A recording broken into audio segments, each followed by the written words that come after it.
క్రీస్తునందున ప్రియులకు ప్రేమతో వందనాలు తెలియజేస్తున్నాను.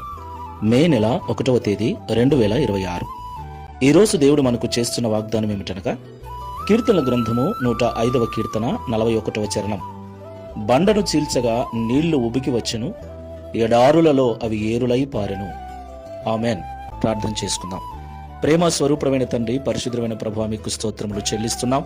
ప్రియ తండ్రి, ఇశ్రాయేలు ప్రజలను మీరు నడిపిస్తూ ఉండగా వారికి ఆహారము లేనప్పుడు ఆహారమును, నీళ్లు లేనప్పుడు నీరును వారికి అనుగ్రహించిన దేవుడవై ఉన్నందుకు స్తోత్రములు చెల్లిస్తున్నాం.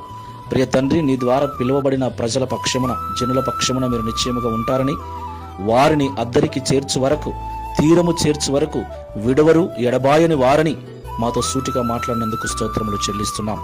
ప్రియ తండ్రి, ఈ ప్రార్థనలో ఏకీవిస్తున్న వారిలో నీ ద్వారా పిలువబడినటువంటి స్థితిలో ఉంటూ ఇబ్బందులు పడుతున్న ప్రియ సహోదరి సహోదరుని జ్ఞాపకం చేసుకుని వారి ప్రతి అవసరమును తీర్చి వారి ద్వారా మీ నామమును మహిమపరచుకునమని, తద్వారా ఈ దిన వాగ్దానమును మా అందరి జీవితంలో నెరవేర్చి మీ నామమును మహిమపరచుకునమని, గడిచిన మాసమంతయు కాపాడిన మీ కృపను ఈ మాసములో కూడా మాకు తోడుగా ఉంచి నడిపించమని యేసు నామములో ప్రార్థిస్తున్నాము తండ్రి. Amen. Praise the Lord. God bless you all.